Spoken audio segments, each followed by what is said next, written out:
welcome to the latest episode of NXT Talk, the show where we talk about all things NXT, whether it be stateside, UK, or you just be leveling up. This is a show where we talk about all things NXT. We're your hosts, I'm Boris, and as always, I am joined by Matt. Bonjour! How's everybody doing out there? We hope you're doing well. Boris, we saw the good, the bad, and the ugly of NXT on this one, especially when you consider NXT UK. I feel like we got all flavors of the, all the colors of the rainbow here. Like, man, there was some good wrestling. There was a great opener, and boy, there was some pretty bad stuff with some pretty important characters. So, man, this show is very, very strange. Very much a WWE program that we're watching and reviewing here, man. Yeah, no, exactly. That's exactly it. Like, there's no other way to put it. Like, it is the good, the bad, and the what the fuck. Yes, very much so. We'll start off going PG-13 early, buddy.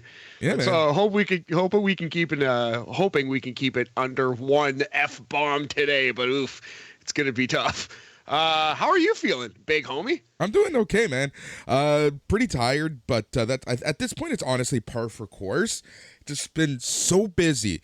I think I mentioned a few weeks ago, like work.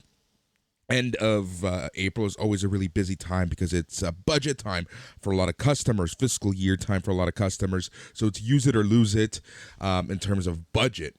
So they, see where they can spend money and just writing contracts, reviewing contracts, doing demos, all of that stuff just takes a lot of time. And we were setting up for an in-person conference this week that I opted out of like literally last second. It was just way too busy with other work to attend in person. But just been busy, just all around insanely busy. How are you? A little less busy, but also very busy. Yeah, man, it sounds like some super exciting work too. Very stimulating mentally. So yeah, be sure to, get some fresh air and get some exercise, because that's like mind numbing, boring stuff that you're dealing with, But I don't know, trying to touch grass and go outside as much as possible, failing sometimes. But also busy working. At least I have a retail job where I have to physically go to a store and walk around and talk to human people. So that's nice. That helps. And then we also got the TikTok thing going, Boris. I haven't posted today's yet, although I have it cooking up. It's simmering on the back burner. I like it. It's a good one. Should I spoil it? Yeah, I'll spoil it. It's Shield versus Evolution, Backlash 2014, Extreme Rules 2014. That's a good one. That's a really good one. The TikTok seems to be going well, right? Like, interestingly enough, I'm seeing some more listens on our free feeds. It's at least we're getting the attention. I think it's time to really start promoting our stuff. I've kind of wanted for at the start for the TikTok to kind of grow itself. We do our day in WWE history, and then we're just going to start slugging them with the left, slugging them with the right on SNME stuff. Yeah, a couple of podcast clips here and there, hot takes, maybe we have some, maybe we'll do like a 45-second clip of Boris shouting his love for Santos Escobar, declaring him to be better than Andrade. I don't know, we'll figure it out. But yeah, more SNME radio content. And I'm going to try to do a Today in WWE history at least once a day for the next year. And we'll see where that goes. Exactly. But are you having fun doing it? Like, do you like doing that stuff? Yeah, man, I do. It's like a fun little challenge to find something and find the video and do a little voiceover and get it succinct and also make it funny in under a minute, right? So that's what I'm trying to do. And I think I'm doing a decent job of it, and it's definitely fun. More than anything, it's like a passion project at this point. So, it is what it is. Hopefully It leads to a couple more people checking out SNME Radio and liking it, maybe subscribing to the Patreon, and that's, everyone is happy. Exactly. That's at the end of the day, that's the goal. It's really just getting listens, keeping this train going, this motor going on whatever the term is. I don't even know at this point. But Matt, I have some excellent news for you. Oh, hit me. What's that? This Friday, I finally have my appointment to get x-rays and an ultrasound done on my shoulder. Nice. Hopefully get in for some kind of solution to the Yeah. nagging shoulder problem, man. That's good. I'm glad to hear that, 'cause buddy. it's getting worse and worse. Like, it's really, really, really bad. And I'm just, at this point, I know it's set. So that's why they have to redo the x-rays and all that fun stuff. And that's going to be sent to the specialist. And apparently my appointment's going to be in the next week or two. So really looking forward to that. Also finally rebooked my trip to Vancouver. So I was supposed to go back in November. But, because of my family stuff, I wasn't able to. But finally able to go. So that's going to happen at the beginning of June. And I'm really looking forward to that. Cool, man. Yeah. When are you back? June 10th? No, the 12th. Okay. The 12th. Perfect. So yeah. We'll figure out. We'll cover you for the podcast if you don't even want to watch wrestling at all for those 12 days, man. Take a full break. You deserve it, and we'll figure it out for like 12 days. But yeah, TNA 20th anniversary, June 19th. There's we got a very special show coming on that day. So still can't believe we're doing that. Oh, total nonstop summer, Boris. Yep, that's pretty much where we're at this point. And you know what? I'm actually really looking forward to Mike making his rounds here in Toronto. I'm really looking forward to that. Fun.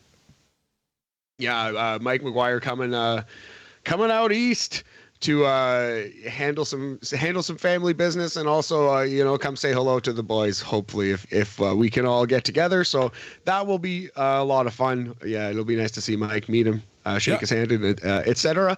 Yeah, man. Because it's funny because when you think about it, like, we joined SNME right in the middle of the pandemic. So this iteration of the SNME crew has never met face to face. Like, I know everyone, but it's just like, we just haven't had a drink or hung out. Like, individually, some of us have, but yeah, it's right. Kind of funny. Like, I've met Agnew a number of times, and like I've spoken to him face to face, like, since we've started. And I actually I have met Mouth and spoken to him before, but I don't think I ever met Joe, and I certainly haven't met the smack based fathers, Greg and Brad. So yeah, man. Oh, and Mike, we're crossing Mike off the list soon. Yeah, I'm really looking forward to that. So that's going to be fun. That's coming up in June. Man, the summer of BAM, I think, will begin in a few weeks. Yes. Yeah, it's going to be, there's lots going on. It's going to be a lot of fun. I don't know about the G1. We got to figure that out. I don't know if I'm going to sit down and watch every G1 match this year. We'll see the field. We're still waiting for that. But yeah, so much wrestling, so much sports, and there's going to be some indie shows in Toronto too, buddy. Yeah, there's going to be some indie shows. BAM is going to be a really busy week this week as well. We're going to be talking to a familiar voice for some of you, and it's kind of funny how it all came about.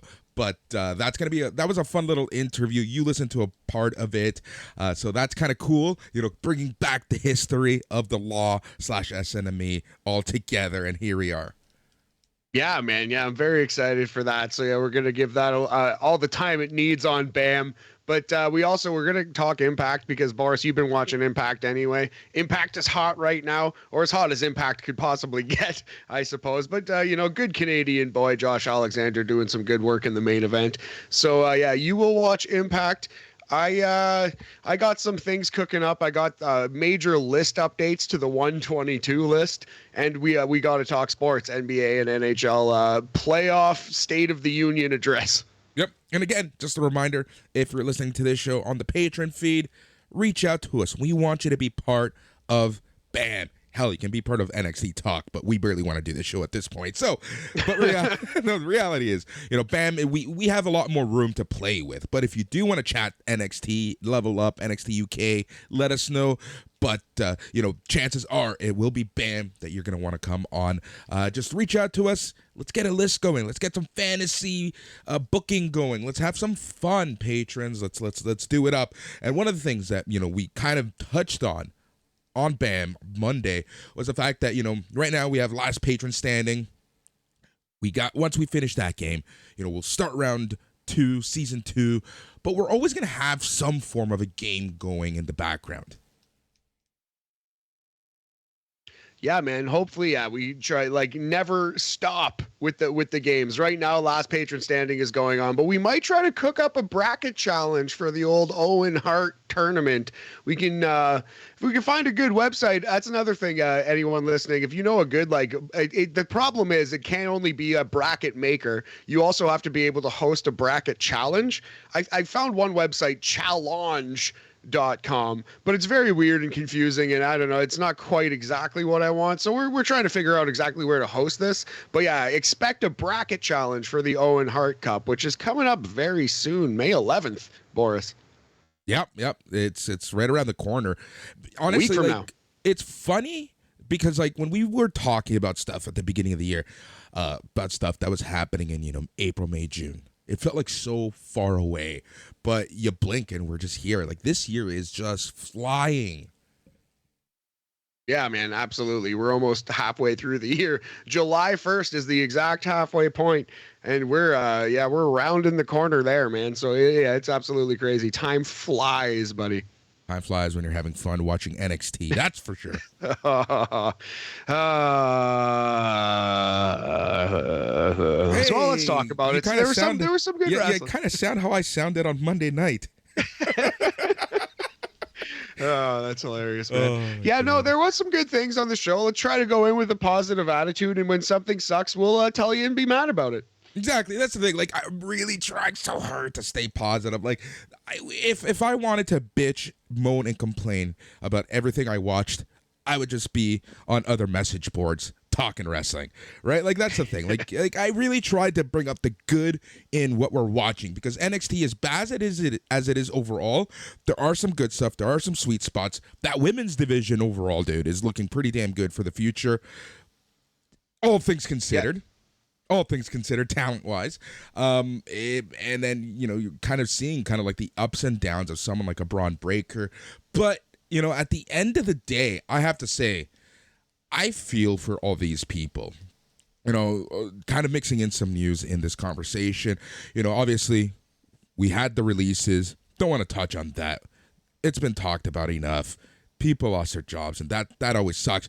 But it's going back to the point that we had made earlier, where every 6 months they're going to be evaluating talent, and the reports coming up from The Observer, from Fightful, and other sources is that the rounds of cuts are being cut down from like 6 months to 90 days. So you essentially have 90 days to impress someone in the system to keep going. Well, and to me, that's foolish for a number of reasons. Like anything you do, it might take you more than 90 days to get good at it, or to be comfortable, or to figure it out, let alone something as complicated as professional wrestling, especially if you're one of these like Lash Legend types who are starting from absolute scratch. It's one thing if you come in and you're Christian Casanova, a.k.a. Carmelo Hayes, who came in pretty polished. He was an indie guy, but not for long, right? And he came in knowing how to wrestle. Roxanne Perez, there's another one. Like, they can impress in 90 days, right? For someone like a Brutus Creed, say, if he wasn't in a tag team that was pushed hard, like, he might be in trouble. Like, yeah, I understand, man. 90 days seems absurd and ridiculous to me. At the same time, like, I don't know. To me, those reports just seem like there's more to the story, if you know what I'm not trying to defend WWE, in any shape or form. I'm just trying to understand the logic. So that's why I'm saying there's more to it in terms of that quote-unquote 90-day turnaround. Oh, man, you don't have to apologize for that. That's how we should approach all of these stories. Anytime it's like reports say, like, who said it, where and when, these are questions that should be asked all the time. Like, we shouldn't just be taking things at face value and then complaining about it. That's absurdly dumb. You know what I mean? That's one of the things, right? Like, I honestly, I have to be 100% honest. I had to completely disconnect from wrestling over the weekend, to the point where I wasn't able to even release a show, just because I was just so in the shitters about just the internet wrestling community. And it's kind of like people are so negative about certain things. It's just like it hurts your soul sometimes. It does, man. That's actually why I'm really enjoying doing the Today in WWE history. Other than that one video that got of, hey, you guys know wrestling's fake, right? Which is whatever. Yes, we know. But other than that, it's usually pretty positive and people celebrating the things. And like, we like wrestling, man. We want wrestling to be fun. We want to have fun talking about it. And sometimes the show we watch sucks, or we feel like they make bad decisions. And thus we have to say that, because why else are we here? That's the point of having a podcast. But by and large, like, we want to have fun and we want to watch good wrestling and like it. That's why it kind of sucks watching this show right now. And we're both kind of creeping towards figuring out how to never watch NXT 2.0 again. Exactly. That's you said it best right there. It just like, it kind of takes a kick in your soul. And I'm not singling out SNME. The Facebook group, they bring up great points. Everyone has their days. By and large, 99% of the time, people are positive. People are good. People bring good points. It's just in general, sometimes it's so hard. I get messages sometimes from people that aren't in the Facebook group, right? Like, and it's just like, it just kicks you in the balls sometimes. Or yeah, you go on Reddit or Twitter, or like, if you're old enough to have frequented message boards and you still do, or go back to an old message board and check out some of the discourse on some of those, it can be pretty negative, Some of it can be also like very thoughtful. And not everyone is arguing in bad faith, but there are a lot of just bad faith trolls, man, and just a lot of people who are just deeply miserable inside. Yeah. So it's tough, Oh, it is. It's really tough. So that's why sometimes, like, I might take an extra day to get back to you. Typically, I respond within seconds or minutes. But if I take a while, it's just simply, I'm just recharging. I just need to wrap my head around some stuff. And yeah, it can take a beating sometimes. Anyways, enough of that. Let's get to it, Matt. We have two shows to chat about. We have NXT TV from last night, which was dubbed Spring Breakin. Yes, Spring Breakin, not unlike Summer Slammin' or Royal Rumblin'. And this we'll be Spring Breakin'. The Spring Break here on NXT Talk. But before we do that, Matt, you know what we have to decide. Yes, sir. I have a suggestion, but I fear we've already used it. We should have been writing these down from the start so we didn't repeat. I think we may have already used this one, but I feel like it's fitting anyway, Boris. So hit us with the intro. I'm not even doing it. You want me to do the spiel? I'm done with the spiel. I wanted the spiel. Oh, yeah. All right, let's do the spiel. As the Young Guns, we are done with star ratings. Every week we have a new rating to draw.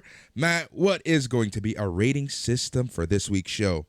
So this show has jumped the shark about 1,000 times, Boris. It's jumping the shark left and right. And also, we saw Wendy Choo on the beach in a shark onesie, because shark, water, beach, LOL. It's a joke, you see, Boris. So I think we should do shark attack, shark bite, shark onesie, something shark related, Sharknadoes, Jawses, whatever. Shark-based rating this week on Spring Breakin'. Let's do it. That sounds like a great thing. But at least we get to start the show on a high note, because to kick off the show, we got Cameron Grimes versus Carmelo Hayes versus Solo Sikoa for the NXT North American Championship in a triple threat match. Straight up, one of the best matches of the 2.0 era. Top 5, top 10 maybe, but one of the best, not the best. The best, I would say off the top of my head, correct me if I'm wrong, Boris, was the ladder match from Stand and Deliver. Which, if you take a look at the people in this match and that match, are we shocked this match was so good? No, sir. No, sir. Not at all. So it was a spot fest, Boris. It had just a little bit of what you hate the most in wrestling, which is standing around waiting for the next move. A little bit. No, not to go full De Niro, but a little bit. Because I was waiting for us to praise. I was waiting for us to be happy. I was waiting for us to say, oh, this is great. And then I was going to hit you with the left hook and say, having said that, one thing I didn't like about this match was that, you can tell that they were waiting for spots. There was a little too much like readjusting. There was a little too much just wait and hold, look behind your back, stuff like that. And that, the more I talk about it, the more I notice it, and the more it actually bothers me. Yeah, right. And hey, man, it is what it is. But having said that, if you're just flipping channels and you're just watching this for like the action movie, the the sports entertainment of it all. This match was sports entertaining, Boris. This was a really good, obviously choreographed, but still very, very strong wrestling match. And the crowd ate it up, just ate it up with a spoon. They were chanting, "Holy shit," chanting, "This is awesome." There might have been a fight forever. I'm not sure, but they were really going for it. They enjoyed this match a lot. It was fantastic. Yeah. Right off the get-go, like couple minutes in, Melo hits Solo with La Mystica. Grimes then hits Melo with a Spanish Fly power slam. Solo does, he does tons of topes. Honestly, the person that I was the most worried about being in this match was Solo Sikoa, but holy crap, has he improved a ton. Yeah, definitely. He is hanging in there. He's looking more comfortable. He's not quite as good as these other two guys, obviously. They're two of the best in NXT. But he's definitely comfortable. He is improving. He is, he's a solid oos. He's getting there. Yeah, but like you said, we've already named a few of the moves that happened in this match. We saw a code red from Melo to Grimes. Solo hit Grimes and Melo with a Tower of Doom in the corner. There was just a bunch of amazing spots in this match. We saw the Umaga hip attack from Solo Sikoa. I love the fact that he does that. We saw Uranagi's. This match has had it all. If this match was your typical indie three-way match spot fest, and I mean that in the best, most awesome way. Absolutely, yeah. The code red, I think we should highlight that because, Carmelo Hayes gets Cameron Grimes in the code red position, and then Solo Sikoa comes in, beautiful super kick, smashes Cameron Grimes with a super kick, and that leads to a super code red with super kick momentum. I thought that was awesome. And also the finishing spot was really good and clever as well. Yeah. So Solo counters a code breaker from Melo to put him in a fireman's carry position. Grimes caught Solo with a cave-in, which caused him to give Melo the Samoan drop. This is when Grimes picks up the pin on Solo Sikoa. So it's just, using other people's momentum on them, and kind of just I like the creativity of executing a move when doing another move. Yeah, absolutely. Like they were working moves into other moves. And like you said, creativity was the word for this match. They worked really hard. It was extremely choreographed. But you know what? They choreographed some really cool shit and the crowd loved it. So yep. I thought this, all things considered, was a great opener. I would go as high, Boris, as 4 sharks out of 5. It is a Jaws 2 percentage. It's in some ways it's a great movie. It's not an all-time classic though, but not like Jaws 1. So it's a Jaws 2 percentage, 80%. No, we go from Jaws 2 to Jaws 46.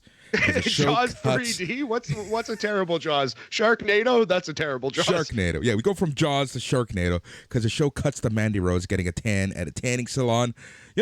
Again, as I read this stuff out loud, I can't believe that I'm actually saying some of these combination of words.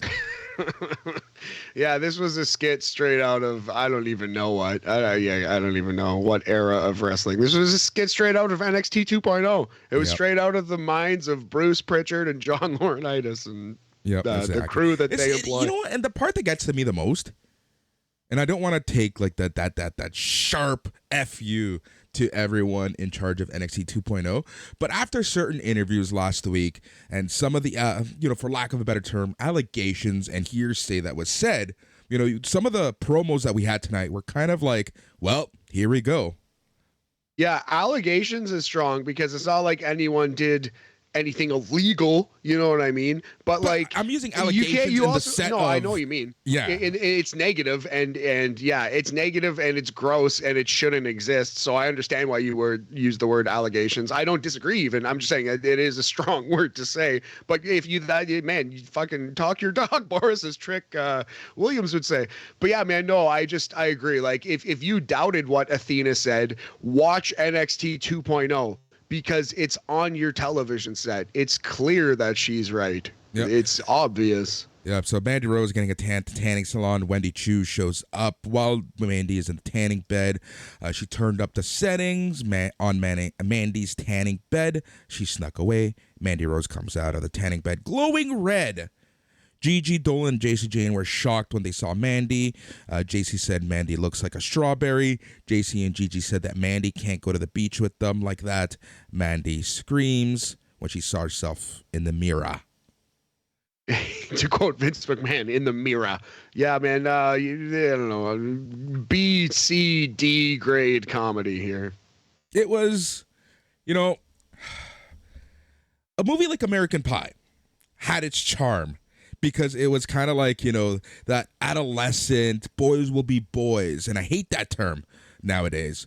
But you know what I mean by that comedy, right? Yeah, of course. Yeah, American Pie 1 was very fun for what it was. That's a fine movie. Yeah, but this stuff is just like not even Porky's level of stupidity. And I love Porky's. That's I have actually never seen that, but I just know it hasn't aged particularly well. But yeah, no, this is just, it doesn't have any of that charm or like whatever. Mandy Rose is like, I don't know. She's a perfectly fine Sable clone. I do think Wendy Choo, and later we'll talk about Roxanne Perez, are like, they're not ruined. They're not ruined by this. Like, they will still be fine. They're still very talented, but it's just terrible television and a waste of everyone's time, Yep, exactly. All right. Anyways, so you know what wasn't terrible or a waste of our times, and that is the debuting Nathan Frazier, because he was with the hardest working reporter in all of professional wrestling in Mackenzie Mitchell. He's hyped. We're hyped. Everyone's hyped. Yeah. Yes, sir. Yeah, Nathan Frazier coming across like a likable young baby face. I'm sure they'll turn him heel for no reason in a month and change his name and he'll be completely wasted. But as of this moment, it seems like they understand what they have with Nathan Frazier, which is hopefully a great young baby face. Yep. Grayson Waller makes his entrance. We cut to the back. Roderick Strong is trying to hype up the Creed brothers for their match against the Viking Raiders. Strong crept berating and being overbearing to the Creeds. Yeah, you know what? Fine. I like this. Bully Roderick Strong is back. This is the best character work he's done in NXT, arguably, because he's usually a pretty awkward and bad promo. But this was good. This was actually like a good promo from Roderick Strong. Yep. And then in the Read the Effin' Room, You Raiders segment of the night, Indy Hartwell. This is, oh man. Indy Hartwell looks sad, staring at her wedding ring. Duke Hudson shows up with a somber face. Clearly, both Persia Prota and Dexter Lumis were released last week. There was a long pause. Duke Hudson gives Indy the come hither look. Then Hartwell got disgusted and just walked off. So that's how we end the story, my friend. No, that's how it ends. So I guess it's kind of like the Wes Lee thing again. It's like they acknowledge it without acknowledging it. So I kind of in some way I kind of like it, but it is just dumb. Like, how much time was wasted on this Indy and Persia, and Dexter Lumis is in there now, and for some reason Duke Hudson is in there because, hey, he's Australian and these guys are Australian. So it's just like, how much screen time was wasted on this. Oh man, how much did they push like the make-out contest? It's just so weird that they just like not only bailed on it, but released half of the people midway through telling the story. It's just like there's a bigger rant in me somewhere in my body about like, why would anybody ever watch this television show? It makes no sense. Like, it's just complete and utter chaos. At least it's not as bad in terms of sexism and racism as Vince Russo wrestling, but it's definitely as like inane, as idiotic, as nonsensical. So, but at the same time, I don't even have the energy to be like, meh, whatever. We all know NXT 2.0 sucks. We all know the deal. So what does me repeating it matter? Dude, and I have a counter argument playing devil's advocate on where other promotions just end the storyline without anything in sight. Well, true, but when AEW does it, I know, it sucks there I'm too. just saying, Like, and it doesn't involve releases and real life people losing their jobs. I understand that. I'm just saying that is the counterpoint to this, right? Like, it happens in wrestling. Yeah. No, that's fine. That's a fair counterpoint. But like my thesis here, Boris, is that in a show where you're cycling people and reevaluating, quote unquote, and firing motherfuckers off your television show 90 days every 90 days, every 3 months, all these intervals, right? Like why watch? Why watch? And unless you're the ones unless you're the suckers doing the podcast to tell everyone about it. And I want out. I want out, Boris. I don't want to be locked into this. This isn't what I signed up for. Yeah. And you know what the biggest slap in the face is? And I don't know if I've ever said this, and like I can just relate to some of the people who have come back or were offered a job back after being released. So back in 2015, when I did end up leaving BlackBerry, a couple months later, I was already happily working in the place where I'm at now. I get a call from a vice president essentially offering me my job back at more money. More money. Well, that's good. Hey, I mean, I'll feel that phone and I call. flat out said, you got rid of me because of my title. Why do I feel like this won't happen again?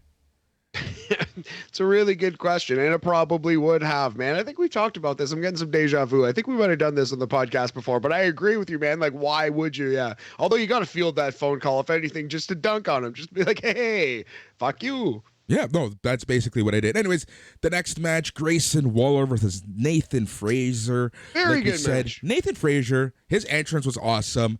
For now, at least this week, at least last night, they are behind him 110%. And we said that Bron Breakker was unfuck-upable. And unlike Wendy Choo and Roxanne Perez and Toxic Attraction, which is just sexist nonsense that I think everyone will just forget, I do actually think they're doing damage to Bron Breakker. So damage can be done, and I don't trust that they won't fuck up Nathan Frazer. I'm not saying they'll fuck him up, but I'm saying I have no confidence that they won't fuck him up. Anyway, for one night, Boris, you nailed it. He's a star. He's a star. Right now, he's a star. And this match got a lot more time than I thought. First match got almost 15. This match got about 13. So just wrestling-wise, man, this NXT show is looking pretty good. And I like, again, one of the things we've talked about with NXT is that it kind of reminds me of the Russo era for many reasons. But the one positive part about the Russo era, and maybe the only positive part about the entire Russo existence outside of Deadly Games Survivor Series 98, is that regardless of where you were on the card, you had something to do. You're 1,000,000,000,000% right. Bang on that one. Yeah, Russo, that's the one positive of Russo style booking, and Russo's magnum opus, as we have said before, is Survivor Series 1998. The reason why I say that was because we were having an excellent match in the ring, and then the camera shows Andre Chase and his students in the crowds. So, it kind of shows that, like, all these stories are kind of integrating. People are all together. It kind of shows how in canon NXT is with itself, at least. You might say it's canon podcast.com. Damn you. Nice. And thank you. So a good wrestling match. They couldn't help themselves from doing a shitty finish, but at the same time, whatever. It was not the worst finish I've seen, Boris. It was a bad finish, though. Yeah, Waller rolls away from a Phoenix splash. Waller hit Frazier with a butterfly blockbuster for a 2 count. Frazier was staggered. He got Waller on the top rope with a drop kick. Waller shoved Frazier off the top rope when he went for a Spanish fly. Waller fell off when Andre Chase blared an air horn, because that's a thing that happens. You get so distracted. You get so distracted from a crowd noise that like people used to bring air horns to wrestling all the time. Like, have you ever listened to like a Carlos Colon match from Puerto Rico? Like, the crowd just like air horning it up, like people screaming. Like, if you get distracted by an air horn in the crowd, yes, like Andre Chase obnoxiously blared it like as close to his ear as he possibly could, but he was still in the crowd. Like, he reached over, but I don't know, man. Yeah, pretty tough look here for Grayson Waller. That's a bad rookie mistake. Yeah, so Waller sold the sound. He fell off in shock. Frazier hits the Phoenix splash for the win in 12 minutes, 45 seconds. Great match. Yeah, completely baffled by the ending. Yeah, terrible finish. At least it made the heel look like a goofball and not the baby face. So this is, again, this is the kind of like cheesy bad, but like weekly pro wrestling cheesy bad, like the kind of thing you're going to forget. Grayson Waller is not buried forever because he lost this match with this terrible shit finish. Although it was a terrible shit finish. 3.5 sharks out of 5 though overall because the match was so good. Still very good. And I have to ask, did you bring down the score because of the end of the match? Yes, I would have gone B plus, and I knocked it down to B, Boris. I actually did. I did. It was slight. If we're gonna be that nerdy and cut the pie that much, you gotta do something with it, right? So I did think it went from 75 to 70%. So we'll call it a San Jose Sharks percentage. A B franchise if there's ever been one. Yep. Fallon Henley's in the breakout tournament. She has a horse named Luna. That was my takeaway from the next thing. Fallon Henley is a horse girl, and she is in the breakout tournament. That is what I wrote down. So much could be said about that note. Let us move on. Tony D'Angelo, Legado, go to the Performance Center. The show cuts to Legado del Fantasma and Tony D'Angelo's sit down. Tony D'Angelo was flanked by his goons, and I can't believe that they brought this guy back. AJ Gallant. Yeah. Well, it looks like they wrote him off later on the show with our weekly kidnapping on NXT 2.0. Are we? And you know what? Come to think of it, NXT 2.0 is kind of racist a lot, actually, if we really think about it. So we are kind of flirting with a little bit of Russo territory. Less like rape references. Sorry to drop the hard R word there anyway. But moving on, Boris, this was okay. It was way too long, but at the same time, it was okay. Bad acting, but cheesy, fun bad acting. Yeah, D'Angelo said Gallant is his consigliere. Santos says he doesn't need one. D'Angelo said that today they settle things like businessmen. Escobar said everybody can trust... Escobar said everybody can trust Escobar, but nobody can trust D'Angelo. Escobar said that everything D'Angelo has done to Escobar up to this point, like sneak attacks, dead fish, playing games. D'Angelo said craps, poker, and Yahtzee are games. D'Angelo said there's plenty of pie to split in NXT. Escobar said, like Tony... Oh, sorry. Go ahead. Tony's great. Tony gets his character. He's a pro wrestler. He's a very good pro wrestler, like reminiscent of like the Model or the Mountie. You know what I mean? Which is it's not an insult, but you'll note that the Model or the Mountie were never world champion. That's fine. Not everyone can be world champion. He's a perfectly serviceable upper mid card kind of honky tonk manish character. You know. And in my weekly Santos Escobar's better than Andrade pool, I have to say, Santos Escobar truly understands the businessman gimmick much better than his AEW counterpart, Andrade. Brap. I can't even argue it at this point. Like, obviously, Santos is a much better promo than Andrade. Yep. So Escobar said D'Angelo is building a family from scratch while Escobar is building an empire. Escobar said D'Angelo needs to follow Escobar's lead. D'Angelo said he doesn't have to listen to anybody because he's the Don of NXT. Escobar said that this tension isn't helping anyone, and Santos Escobar would like to call a truce. D'Angelo said Gallant advised him that peace was best for Escobar's business. Escobar called for a toast. Both men toasted drinks. D'Angelo and his goons said they'd see them down the road. Escobar told Cruz del Toro to start the car. Yeah, like I said, too long. Overall, I actually enjoyed it. I think this was a hit. A solid single down the line. Yep, solid single.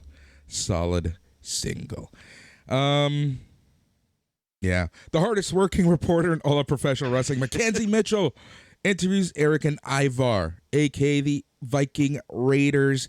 They did their usual grunting and Viking stuff. Pretty Deadly shows up to taunt the Viking Raiders and saying that they summed up the creeds for the Raiders. Ivar said that if Pretty Deadly interrupts them again, then Pretty Deadly will become damaged goods. Pretty Deadly walked away. I like this. I like Pretty Deadly's characters a lot, and the Viking Raiders kind of have been born again here in NXT. They're looking pretty good. Yeah. Yep. Agreed. This gets Joe Gacy cuts his promos. Whatever. I like Joe Gacy's theme song at least. That's a positive. Yep. And this leads us to another match that was given some good time. 13 minutes, 30 seconds. That was Natalya and Lash Legend versus Cora Jade and Nikita Lyons. Your girl. Yeah, no, I like this one. It was bad. It was not without its charm, and they worked hard. So I think that what I'm going to rate that. It's going to be like the God bless them, they tried rating, but I did not think this was a good wrestling match. Yeah, this was slow. You can tell that they were trying to remember what to do next. Lash Legend, God bless her, she's improving, but she has a long way to go. Cora Jade still seems a little awkward in the ring, and Nikita Lyons is going to kill someone with one of her kicks soon. That's literally what I wrote in my notes. It's about it. That kind of summarizes it right there, buddy. It's all there. Yep. So Legend hit Lyons with an ugly ground and pound. Natalia accidentally super kicked Legend when Lyons and Legend were trading roll-ups. Lyons hit Legend with a German suplex. Lyons hit Legend with a splits leg drop. Jade tagged in and hits Legend with a diving senton for the win at 13 minutes 28 seconds. Cora Jade. Yeah. Nikita Lyons win. Cora Jade pins Lash Legend with, like you said, the diving senton similar to Akira Tozawa or Dick Togo. So Cora Jade, Dick Togo, basically the same wrestler. No, Dick Togo is actually an incredible wrestler. Anyway, this was a bad wrestling match. 2 sharks out of 5. We're going to go slightly below average. But God bless them, they're trying kind of percentage. You know Sharknado franchise as a whole. Yeah, I appreciate that this match was given time. Sure, they have to learn. But again, like the philosophical question of why watch it, why do a developmental TV show? But yes, well, exactly. They have to have ring time, and they got ring time. Great. What are the odds of NXT staying on the USA Network when this contract is up? Like, let's be honest. This show is only going on because it has to be going on, but I have a feeling that they're going to turn back into developmental and just hide them from public eye. Yeah, I do think it's going to be off TV to some degree. Maybe they'll keep it on local Florida TV if they can get a deal, and maybe that's like a good compromise. But I think in Canada it does dog shit ratings, like terrible, and they bounce it around the schedule. It's often preempted in Canada. It's a disservice to these people learning, right? Like, yeah. Not only are they trying to learn wrestling, but you throw them on national TV. It's a disservice to 80%. To the top tier, it actually kind of helps a Bron Breakker unless you book him like an absolute goofball shithead, and then it starts hurting him too. So yeah, man, why are we doing this podcast? Once again, the philosophical question. Tatum Paxley's in the tournament. She's a power lifter, you see. Yes, powerlifting, she says, is as much mental as it is physical. Disagreed. Well, maybe I can understand what you're saying, but is there a least? I don't know, man. I don't know. What are we Gigi Dolan and JC Jane show up on the beach to have a good old time here in the Spring Breakin show. Yeah, so when the Athena thing came out and the directive was show more tits and ass, I kind of expected the Spring Breakin show to kind of like scale back on the why would tits you? and ass. Yeah, they doubled down. That was foolish. They doubled and tripled down. Lots of JC Jane and Gigi Dolan in a bikini. Not that I'm like complaining, man. You know what I mean? I'm a 35-year-old man, like with a. Anyway, we don't need to get into it. Like I like seeing hot girls in bikinis on my TV, but obviously, like it feels a little like scummy. And obviously, like if you know wrestling at all, and only the hardcores are watching this show, like only the hardest of the hardcores, they know what came out last week. So it feels double, triple scummy. You might want to leave out the phrase "the hardest of the hardcores" when talking about this. FYI. In more ways than one, buddy. Anywho, the hardest of the hardcores. All I could think while watching this was that Simpsons thing with the car. Do you come with the car? Oh, you. Yeah. It's just so yeah, JC Jane and Gigi Dolan are bimbos in bikinis, and Wendy Choo and Roxanne Perez steal their shoes and steal their car keys, and then move their car. They steal the car, but don't like steal it. They just move it. I don't know, like 25 feet down the road. So far in this episode, Wendy Choo and Roxanne Perez have assaulted Mandy Rose by burning her skin. They've done trying to give her cancer, long term like health benefits, or like not benefits, the opposite.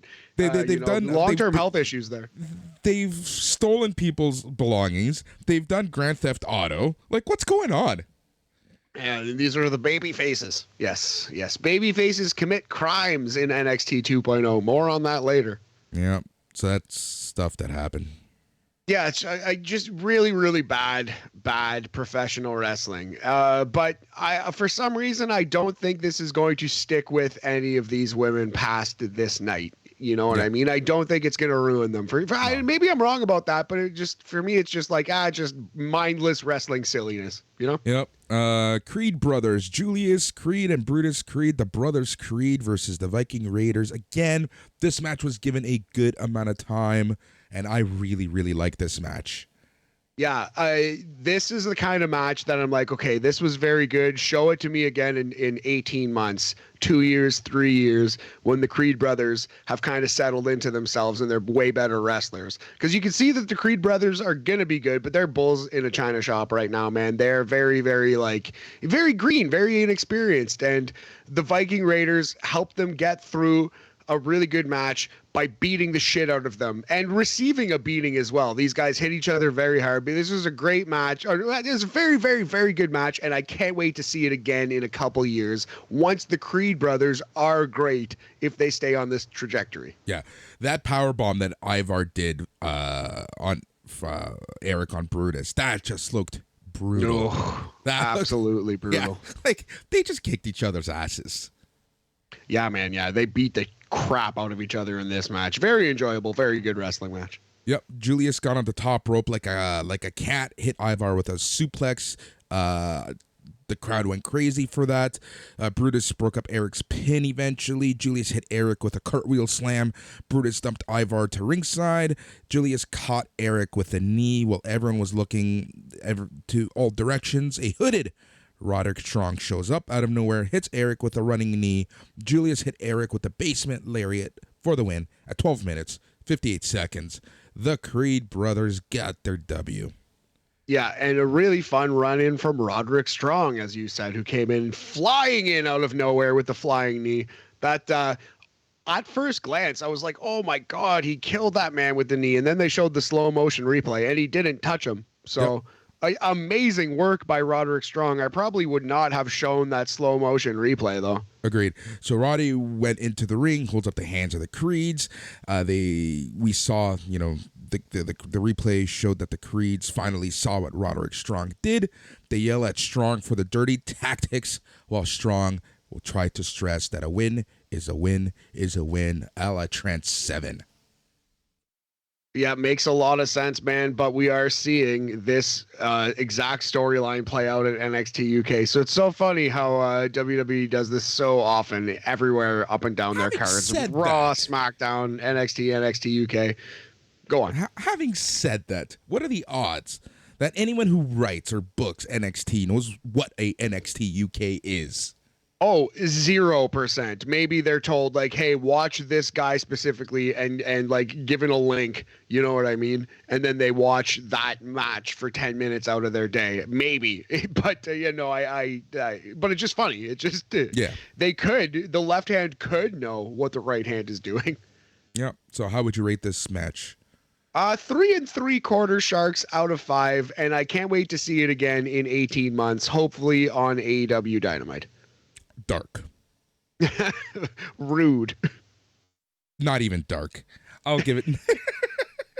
AJ Gallant met up with Santos Escobar in the parking lot. Escobar said Tony is blessed to have someone like Gallant on his side.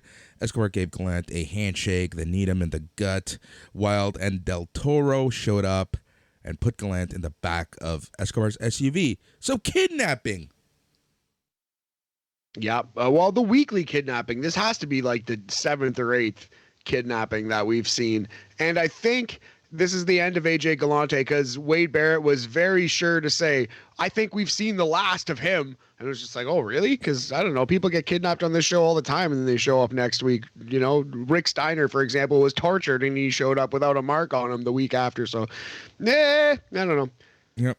Can someone give Alba Fire a fire extinguisher because her bat is still on fire and she's coming back to NXT next week? Alba Fire. Alba Fire. Alba Fire. Alba Fire. Again, we said this, I'll say it every week, and we're not the only ones making this joke, but Alba fired by SummerSlam. Poor Kaylee Ray. Speaking of Alba fired by SummerSlam, Briggs and Jensen were chatting to a medical trainer backstage about Jensen's wrist injury. Trainer said called that Jensen... it last week. we did. Knew this was we knew this was leading to jerk off jokes. We were actually amazed that they didn't do it last week, but they were building to the jerk off jokes. So that's how you know it's classy. A show written for classy 12-year-olds. Yeah, the trainer said that Jensen will heal fast due to his right hand being awkwardly stronger than his left.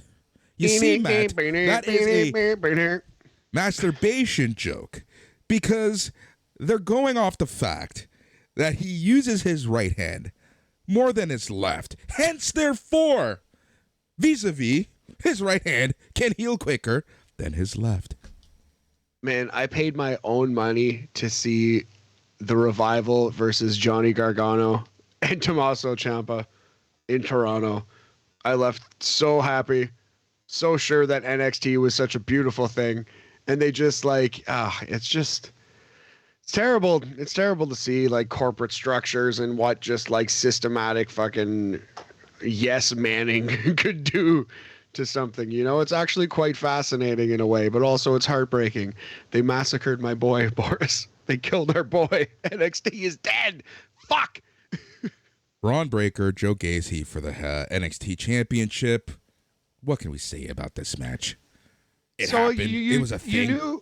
You knew it was gonna be pretty bad when Joe Gacy's entrance just for this week for the first time, unless I've been missing something. Sorry if I'm wrong about this, but I believe for the first time Joe Gacy's entrance just becomes black and white once he's in the ring. He's just black and white because it's everything about Joe Gacy's character screams black and white. Like I don't understand that at all. He's not from the 40s. He's supposed to be like a modern HR guy who's using like modern buzzwords to manipulate people. Anyway, so then Bron Breakker, because he's so colorful, his entrance comes with an on switch, on and off, and I guess the color in NXT had been turned off with this Looney Tunes style on-off switch. So he flipped it back to on, and color came back over the screen like this was the fucking Wizard of Oz, Boris. And then that's how you kind of knew that this main event wasn't exactly going to be what we hoped for. Yeah. Remember when people were happy and making jokes about Dexter Lumis, then they're not going to do the lights off thing, and the first week that Dexter Lumis isn't there, they play with the color. Like this is really where funny. NXT's at. Like this is what we have to talk about on a podcast that people pay for. Yeah, man. Yeah. So yeah, Bron Breakker and Joe Gacy went in there. They had like a slow-ish WWE style match. Neither one a bad wrestler really per se, but Bron Breakker very, very new. Joe Gacy is not quite. People have compared him to like Kevin Owens meets Bray Wyatt. I think he's a little worse than both of them. And some people think Bray Wyatt's a terrible wrestler. I thought Bray Wyatt was pretty good. I think both Bray Wyatt and Joe Gacy are much worse than Kevin Owens, for example. But yeah, man. So this wasn't great. I felt this to be like kind of an average match with a pretty dumb, stupid ending that thankfully they restricted to YouTube. Gacy trips up Breakker, hits Breakker with a twisting elbow drop. Gacy hit Breakker with an Alabama slam and power bomb for a 2 count. Gacy went for his finisher, handspring lariat. Breakker ducked. Breakker hit Gacy with a spear out of nowhere for the win at 11 minutes, 2 seconds. Yeah, weird kind of heatless finish. And again, nothing wrong with the match, but also I couldn't really tell you a single thing I liked about it or thought that it was good. I don't know. I thought it was a pretty average WWE match. 2.5 sharks out of 5, right on that Mendoza line. And then go ahead. So yeah, Breakker retains. He's standing tall. big old close up real tight on his face, so you know like something's about to happen, because that's what they always do when they're about to run an angle. They shoot a close up of the face and then they pan out, and who's behind Bron Breakker but more druids, except this time the druids have red masks. And the show goes off the air, and we're supposed to, you know, be so intrigued that we check social media to see the actual angle of the show. Also, did you notice that these druids were all like a little on the heavier set? Like Joe Gacy surely pays his henchmen. Yeah, he's good catering, Joe Gacy. You know, he feeds his employees well. He is an HR man after all. He doesn't want to get dinged for any violations. Yeah. But yeah, man. So if you did bother to see on YouTube, they power bombed Bron Breakker through a table or did something. No, actually, no. They gave him the old.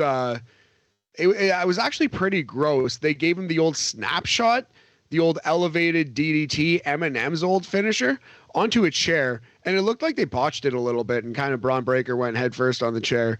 And then they pulled out a stretcher wrapped in barbed wire, except the barbed wire was wrapped around the sides, so nowhere where it could actually touch the human being on the stretcher.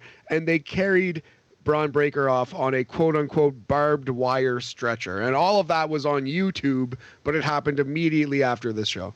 So this is leading to an ambulance match, isn't it?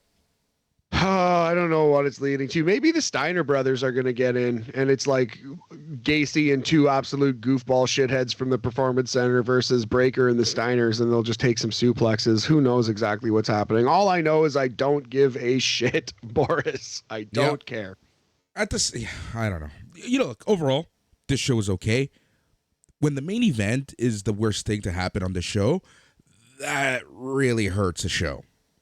Yeah, it's rough. It's rough. The main event angle and this whole story is among one of the worst things on the show. I thought the actual in-ring match, the women's match, wasn't great, but you know, all things considered, the Wendy Choo stuff, while bad, was kind of harmless bad. This is kind of actually ruining Bron Breakker a little bit, because he was so cool and he was different and he was just like no pro wrestling bullshit, just like kind of like an original Goldberg push, just like silent killer, come in, do my work. And ever since they inducted his dad into the Hall of Fame, his dad and uncle into the Hall of Fame, he's been just way involved in the WWE bullshit, and it is kind of ruining what made Bron Breakker special.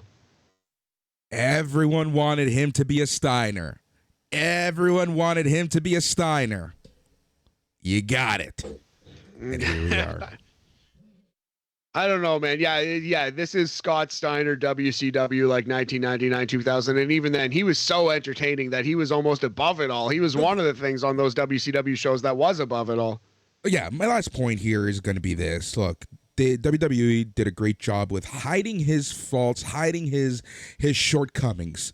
But ever since he's become champ, and even in that Dolph Ziggler program, you know, he's become just another regular guy where we see his faults. We see where his shortcomings are. We see that he's still in developmental. I'm not saying he's not going to improve. I'm just saying that right now, in this very point, on May the 4th, 2022, Bron Breakker, Rex, you know, whatever his name is, has a long way to go. Yeah, man. And it's just more than anything, it's just like, this is Raw or SmackDown Light now, NXT 2.0 is. It just is. And once Bron's on the main roster, he's going to be doing these silly angles, and he's going to be doing this bullshit, because this is what WWE is, man. And that's why I don't watch Raw, and that's why I don't watch SmackDown. And that's why when we started this podcast, I was very receptive to doing an NXT podcast, because I still did love NXT. It was still the super indie. It was the Wednesday Night War, Boris, when we started. You know, so that's why it is. That's why we're here, and we're so frustrated with it. But it's fun to laugh at from time to time. But man, it's just like WWE sucks, and this show is distilled, pure, uncut WWE, plutonium grade WWE. Look, WWE sucks for us. WWE sucks for us. I know a lot of people who don't watch AEW, don't watch indies, don't watch anything else, and that's all they watch, and they have a good time. And that's great. That is great. Yep. But there's more in the wrestling world than WWE. That's it.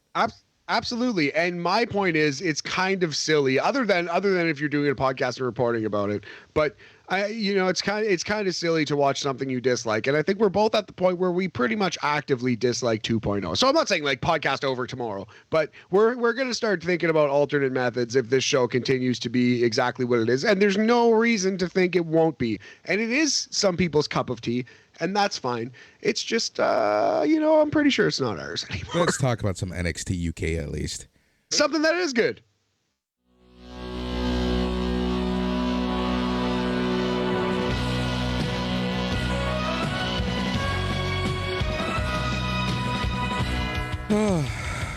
NXT UK, April 28th, 2022. Pretty good show. Okay, it was an okay show. I should say okay. It wasn't pretty good. It was a building show. Like sometimes a wrestling show is a banger and you get everything that peaks at once, and sometimes you got to build to the next big show. And this was a building show, although I did think we got a lot to like on the show. I thought the closing segment was really, really strong. Yep. Wild Boar and Mark Andrews attack Symbiosis before the match even starts. And this was a pretty one-sided affair overall. Yeah, Mark Andrews and Wild Boar versus Symbiosis, T-Bone, and Primate. 7.5-minute tag team match. Slightly above average, all things considered. What we're doing here is we're setting up Wild Boar to wrestle one or both of Symbiosis and or Eddie Dennis in a dog collar match. That seems like it's going to be Wild Boar's specialty here, Boris. Yeah, I agree. So Wild Boar, Mark Andrews ends up winning in 7 minutes, 25 seconds. Yeah, slightly above average. I thought there was a lot going on, some good action, decent storytelling, 3 supernovas out of 5 for this one. And yeah, Wild Boar chases around Eddie Dennis with the dog collar after the match. Yep, the newest Bond villain, Mr. Stone, cuts a promo hyping Von Forehead, Von Wagner, Von Why the Fuck, against Saxon Huxley. Mr. Stone. I believe it was changed because I think his real name is Robert. I haven't Googled that. It's very easy to. It's 2022. I should do that right now while I'm talking to you, Boris, vamping, if you will. Robert Strauss is his real name, so he's no longer Robert on television. He is Mr. Stone. Yep. I'm going to save this rant for another day about the names and stuff. All right. Mustache Mountain show up. They give an interview. Tyler Bates said he wasn't happy with how Trent Seven won their tag team championship match last week. Seven said it wasn't cheating if you don't get caught, and challenged Johnny Saint and Sid Scala to find them some reputable challengers. You know what? Last week I was like surprised that they kept this going, but I think there was more meat on this bone because Trent Seven had always been awkward about his cheating, but now he's open about his cheating, and it's a pretty aggressive character turn. He is now cocky and kind of openly a heel versus secretly a heel. So yeah. I actually do think there was another beat to this story. They found another beat in the story, and I'm back with it again. So good job on you, Mustache Mountain.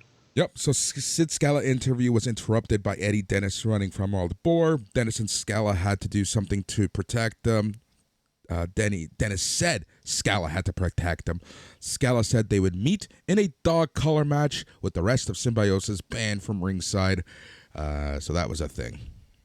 So yeah, I wouldn't be surprised if they postponed this and they kind of did more Wild Boar versus the tag team stuff first. But if you want to just right away get to Wild Boar versus Eddie Dennis dog collar match, sure, let's do it. I'll give it a shot.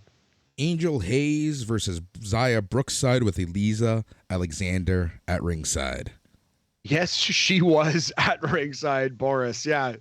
Average professional wrestling match here. Went 5 minutes. Showcase for Zaya Brookside and Eliza Alexander as well. Yep. Brookside locks in a camel clutch. Hayes rallied, ends up and getting a sling blade in. Hayes seemed to have Brookside with the roll-up, but Alexander jumped on the apron. Hayes hit Alexander. Brookside rolls her up for the win in 5 minutes, 5 seconds. Yeah, average WWE match, 2.5 supernovas out of 5. Yep. A-Kid found Charlie Dempsey in the workout room and challenged him to another match. Scala introduced Damon Kemp to the NXT UK audience. Johnny Saint also welcomed Kemp to the brand. Yeah, excited to learn the nitty gritty British style, so that's cool. So yeah, also I think someone in the A-Kid Charlie Dempsey promo there said the word heritage, and I believe that was like highlighted, underlined. Hopefully that means Heritage Cup rules. Kid versus Dempsey. That would be really cool. So this is the first time that we've seen Johnny Saint in a really long time. Do you see Johnny Saint becoming more of a character and them kind of phasing Scala out? No, I think they both have their place. Maybe though, I wouldn't surprise me to see Sid Scala or Johnny Saint or anyone fired at any reason at any time. You know what I mean? But yeah, no, I don't think so. I just think they brought Johnny Saint along to see what he looks like on television because they're kind of giving everyone a reevaluation, and B because they wanted to treat these week's events as important. Yep. Saxon Huxley versus Von Forehead. 4-minute match. Wagner wins with his fireman's carry something. This week it was just a DVD. I love how literally every week it changes. He might be settling on DVD. I think we've seen a couple in a row. I might be wrong. I'm not taking Von Wagner notes super closely, as you can tell, because I've been calling it the fireman's carry something. But yeah, he squashed Saxon Huxley, basically. Here's one for some of the older audience. What changes more week to week? Von Wagner's finishers or Murphy Brown's assistants? Jeez, deep cut. Yeah, leaving that one there. All right. So Von Wagner cuts his regular promo saying that it's his world and everyone else was just living in it. Yeah, we've seen it before. But yeah, This is fine. Squash, average WWE fare yet again. This was NXT UK Superstars is what this show was. It really but was. Guess what? Still better than 2.0 by a wide margin. Everything is fine with Gallus. Everything is fine with Gallus. Yeah, they had a full like UFC style presser, maybe you'd call it, but they didn't take any questions. I don't know. I thought it was pretty good. It was fine for what it was. We're getting from point A to point B on this show. You know what's funny, man? There was a great match and more good matches on 2.0, but because of the nonsense and the bullshit, I still think that this kind of nothing happening UK show was like much better, you know? Mm-hmm. I agree. We get a vignette for Tiger Turan ahead of his debut this week on NXT UK. Tiger Turan apparently is Amir Jordan under a mask. We've seen Amir Jordan before on NXT UK, so this is his new gimmick. Yep. So we get a hype reel for the NXT UK Women's Championship World of Darkness match between Miko Satomura and Isla Dawn this week. Give me blindfold or give me a grim death. Here's what I'm looking forward to. Lash Legend on the Supernova Sessions. I'm for it. I am super for it. Noam Dar is awesome. We love Noam Dar. Our star rating system is based on Noam Dar. Lash Legend can speak. That's her best trait. So cool. Good idea. She could speak. The way you said that. All right. So then the main event. She's a good promo. You know what I'm saying. I know what you mean. Main event was actually a contract signing for the NXT UK Championship between Ilya Dragunov and Jordan Devlin. Devin claimed he could hear the winds of change coming, that he would walk out NXT UK episode 200 with the belt. Dragunov said that that was his worst nightmare, so dared Devlin to up the stakes. Dragunov then challenges Devlin to a loser leaves NXT UK match. Yes, sir. 2 weeks from now, NXT UK 200. I guess 1 week from now. But yeah, man, that is going to be a lot of fun. Loser leaves NXT UK. And who you got, Boris? Who you got? I'm gonna actually have to say that Dragunov is gonna win, just because, like I say, I want that Balor Devlin tag team on Raw to eventually run after the 24/7 belt in 2 weeks. Sad. And I know but that I do think Balor just especially teamed up with AJ Styles. Everyone calm down. I agree with you wholeheartedly, except maybe the 247 thing. But yeah, man, especially with how this finished, which you will get into, I do think that Dragunov wins. Devlin leaves town. Yep. So Devlin said when he wins the title, Dragunov isn't going to want to show his face, and agreed to the NXT UK Championship. Loser leaves NXT UK match. Devlin went for a strike. Dragunov dodged. Two men traded strikes. Dragunov set up a table in the corner, went for his diving forearm. Devlin used Sid Scala as a shield, and they put Dragunov through the table with the Devlin inside. Yes. Man. So Devlin stands tall. He screwed Dragunov over in a heelish way, put him through a table, kind of signed his own fate away. Like Ilya Dragunov kind of goaded him into this. So it would be kind of foolish for Dragunov to lose it. It would kind of make him look bad. I'd be shocked if Devlin, after this thing. Last week, I said I thought they were changing the title and Dragunov was moving up. Having watched this build, I think it would make Dragunov look pretty bad. And I think Devlin's clearly the one who's going to lose. So there you go. That's kind of I'm agreeing with you there. So that's a thing that's going to happen. All right, Matt. What do we have in terms of cards? Oh, shite. I just closed it, Boris. Sorry. I didn't have it this week. I'm just completely over it. I know I'm very excited for NXT UK 200. I can tell you that much. And I know that Thursday on NXT 199, we're getting the World of Darkness match, Boris, which we don't quite know what the stipulation is. The odds are the World of Darkness match, NXT UK women's title, Maiko Satomura versus Isla Dawn. Probably just going to be no DQ. Hardcore, falls count anywhere kind of thing. But I'm hoping we're seeing a blindfold match, buddy. Same here. 100%. I want that so bad. Yeah, those are the notable matches. And for 2.0, we have the women's breakout tournament starting next week. And, other things. Bron Breakker and Joe Gacy, that feud must continue, buddy. Yeah, must continue. All right. So that is the show. Band's going to be fun, though, on Friday. Yes, it will be. All right, so you know what's going on the schedule. We have all the shows this week, but we do have an extra show this Sunday night after WrestleMania Backlash. It is a live after party. You'll be able to chat with Mark, myself, Matt, and Mike. That is right after WrestleMania Backlash on Mother's Day, because nothing says I love you, Mom, like watching WWE wrestling. Oh, damn, that's really soon, eh? Mother's Day? Yeah, I didn't realize. Well, I'm going to be in town. I won't be, unfortunately, with my mother. But happy Mother's Day to all the mothers out there.